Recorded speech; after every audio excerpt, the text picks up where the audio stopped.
cuando mi padre tenía alrededor de 65 años, un amigo le regaló un loro. Rápidamente se encariñó y empezó a enseñarle un amplio vocabulario de palabras. Mi padre falleció a los 70 años, y con eso llegó el momento de decidir entre mis hermanos y yo, qué haríamos con el loro. Al final yo me quedé con él, ya que para mí, era una forma de mantener en cierto sentido la conexión con mi padre. Puse su jaula en la sala de mi casa, y al ser un loro, es un pájaro moderadamente ruidoso, puede ser un parlanchín durante algunas horas del día, pero más tarde y por la noche se calma. Cuando está demasiado ruidoso, le pongo una manta sobre la jaula y eso lo tranquiliza. Por lo regular después de trabajar, mi esposa y yo vemos la televisión en la sala por la noche para hacerle compañía, y alrededor de las 9 de la noche, nos vamos a nuestra habitación para dejarlo dormir. Llevo cuidándolo un par de años, así que a estas alturas, sé exactamente cómo se comporta, y cuando está actuando de manera extraña.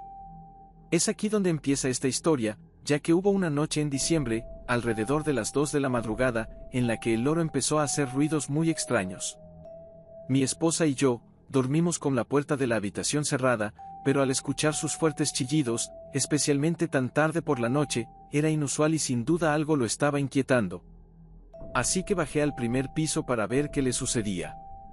El loro estaba sujeto a los alambres de la jaula, y al acercarme, me miró y decía cosas como hola y qué pasa, todo el tiempo moviendo la cabeza, junto con su cuerpo de forma nerviosa.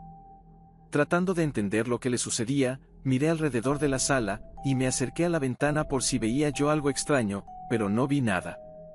Regresé junto a él, e intenté que comiera algo de las semillas que tenía en su jaula, pero no comió, así que lo cubrí con la manta con la esperanza de que en la oscuridad se calmara. Al estar despierto decidí prepararme un bocadillo, junto con un vaso de leche, así que me dirigí hacia la cocina, todavía escuchando los ruidos del loro. Estaba a punto de abrir la puerta de la cocina pero decidí volver a la jaula. Quité la manta, y vi que todavía me miraba y se movía de forma extraña, haciendo sus sonidos de angustia. Parado junto a él, pensé que ya que iba a ir a la cocina a prepararme algo, también le traería pan o alguna fruta, esperando que lo comiera y por fin se calmara. Entré a la cocina, y me dirigí a la puerta del armario de la despensa, la cual es una habitación pequeña que está al fondo. Al llegar, pasé la mano sobre el interruptor de luz de la despensa, que está fuera de la puerta.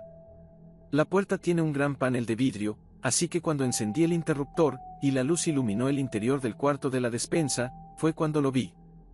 El terror recorrió todo mi cuerpo, cuando noté la silueta de alguien en el interior. Mi respuesta natural fue la de salir corriendo de ahí, pero al recordar que mi esposa se encontraba sola en la habitación, decidí arriesgarlo todo y luchar. Así que abrí la puerta gritando, y vi que el hombre no estaba armado, lo sujeté de la ropa tratando de sacarlo de la casa. Forcejeamos y ambos caímos al suelo de la cocina. En el piso lo sujeté por la espalda, pasando mi brazo por enfrente de su cuello, tratando de aplicar una llave de estrangulamiento. Él levantó su brazo tratando de agarrar mi cara, posiblemente para sacarme los ojos, pero seguía apretando su cuello y golpeándolo. Durante todo esto, el loro estaba fuera de control en su jaula, haciendo mucho ruido y revoloteando de un lado a otro. Mi esposa, al escuchar el ruido, tanto de la pelea como del loro, se despertó y bajó corriendo. Al llegar a la cocina y ver la terrible escena de la pelea, tomó rápidamente el teléfono y llamó a la policía, y también salió corriendo para pedirle ayuda a los vecinos. Afortunadamente, yo era más grande y corpulento que el ladrón, por lo que logré sujetarlo, hasta que un par de vecinos entraron a la casa y me ayudaron a someterlo. A los pocos minutos llegó la policía, lo arrestaron y lo subieron a una patrulla, mientras yo le explicaba a un oficial lo sucedido. Al final el hombre fue acusado de allanamiento, robo y agresiones, por lo que pasará una buena temporada en la cárcel. Después de haber vivido este aterrador episodio, el loro se ha convertido en mi más grande amigo. Intenté darle su libertad, pero me explicaron que ya está habituado a los humanos y que no lograría sobrevivir por su cuenta. Definitivamente siempre le estaré agradecido, ya que no quiero pensar en las cosas terribles que nos pudo haber sucedido a mi esposa y a mí, si él no me hubiera despertado esa noche. Esta historia tuvo lugar cuando estaba en mi penúltimo año de secundaria, y en esa época era una estudiante muy comprometida con mis calificaciones de excelencia. Mis padres se habían divorciado apenas 6 meses atrás, y mi hermano mayor se había ido a la universidad recientemente. Solo quedábamos mi hermano menor y yo, y ambos vivíamos con mi padre, ya que mi madre había decidido no ser muy maternal. Mi padre, ante lo delicado de la situación, nos inscribió en varias actividades durante el día para mantenernos ocupados, y que no pensáramos en el abandono de mi madre. Especialmente con mi hermano menor, que era al que más le había afectado, así que practicaba natación de forma regular por las tardes varios días a la semana. Fue en uno de esos días húmedos de invierno, en donde después de salir de la escuela, tomé el autobús escolar para ir a casa. Cuando llegué, entré y miré alrededor, para ver si había alguien en casa, pero estaba vacía.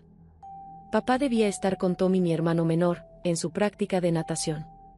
Fui a la cocina, agarré unas galletas y una soda, y bajé al sótano a lo que yo llamaba mi oficina, para hacer la tarea. La casa era de clase media de 2 pisos, con un sótano, y antes del divorcio, mi papá solía trabajar desde casa, en esa oficina en el sótano, pero después del divorcio prefería ir a su oficina real. Así que ahora era yo la única que usaba ese lugar, por lo que mi hermano empezó a llamarla la oficina de Lucy. Bajé al sótano, y entre cajas y muebles viejos crucé el piso de concreto hasta llegar a mi oficina. Abrí la puerta, encendí la luz y me senté frente a mi computadora, decidida a pasar largas horas ahí, haciendo mi tarea. Estuve escribiendo lo que pareció ser una hora completamente concentrada, cuando de la nada me pareció escuchar la voz de mi hermano diciendo: Lucy, Lucy, sube. Casi por reflejo, le respondí: Tommy, estoy ocupada, ¿qué necesitas? Solíamos gritar por la casa como hacen todos los hermanos, pero me tomó un minuto darme cuenta de que no lo había oído llegar a casa. Esperé unos segundos con uno de mis oídos en dirección al primer piso, pero no obtuve respuesta, así que volví a concentrarme en mi tarea. Pasaron un par de minutos, hasta que de nuevo escuché la voz de mi hermano volver a decir, pero esta vez como si estuviera cantando: Lucy, Lucy, sube. Se sentía muy extraño escuchar esas palabras resonar sobre el piso de concreto oscuro del sótano. Le volví a gritar desde mi oficina preguntándole si necesitaba algo, pero nuevamente no recibí respuesta. Volví a mis actividades, cuando de pronto pensé si mi pequeño hermano realmente necesitaba algo, así que decidí levantarme y averiguar por mí misma. Subí las escaleras del sótano, abrí la puerta y sacando la cabeza volví a gritarle de nuevo a mi hermano: Tommy, ¿qué pasa? Estoy muy ocupada. Esperé parada ahí por unos segundos, pero otra vez no obtuve respuesta. Intrigada, decidí salir y revisar toda la planta baja buscando a mi hermano o alguna señal de que estaba en casa. Pero no había zapatos, ni abrigo en la entrada principal, tampoco estaba el auto de mi papá en el camino de entrada, por lo que empecé a preocuparme un poco por la extraña situación. Así que decidí volver a las escaleras, cuando escuché la voz de mi hermano resonar de nuevo: Lucy, Lucy, sube. Esta vez, cada pelo de mi cuerpo se erizó, lo que me estaba sucediendo no tenía sentido. Revisé la hora y me di cuenta de que debería de estar en sus clases y no en la casa, así que ahora, me preocupé más pensando si había sucedido algo, y que tal vez, había venido a buscarme. Me acerqué a la base de las escaleras del segundo piso, y le grité una vez más: Tommy, ¿qué pasa? ¿Estás bien? Hubo silencio nuevamente por unos segundos, y volví a escuchar su llamado: sube, sube por favor, pero esta vez en un tono más apagado, como lejano. Ya desesperada por la situación, decidí subir al segundo piso y ver por mí misma qué es lo que estaba sucediendo. Empecé a subir las escaleras mirando hacia la penumbra, imaginando cualquier escenario posible, un robo o una broma pesada. Así que con cada escalón que subía, sentía como mi corazón se aceleraba más y más.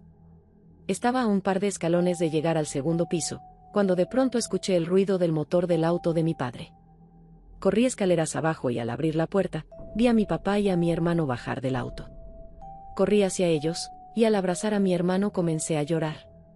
Mi padre inmediatamente preguntó si había sucedido algo, y yo comencé a contarles la aterradora experiencia que acababa de vivir.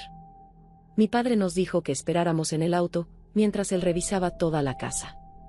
Después de unos minutos volvió a salir y nos dijo que podíamos entrar. Le pregunté si había encontrado algo, pero dijo que no encontró nada sospechoso. Ya pasaron algunos años, y con el tiempo nos mudamos de casa por el trabajo de mi padre, pero hasta el día de hoy, no puedo olvidar lo vivido, sobre todo, cuando esta terrible experiencia vuelve a perseguirme en alguna de mis pesadillas, cuando estoy dormida. Hace unos 15 años, cuando era niño, estaba con mi mejor amigo, Daniel, en un antiguo hotel familiar abandonado en el estado de Carolina del Norte. Estaba ubicado fuera de una carretera principal y luego por un camino privado de tierra. Era una propiedad bastante grande con un montón de edificios viejos y abandonados, todo estaba sucio y deteriorado, con hierba alta y crecida por todas partes.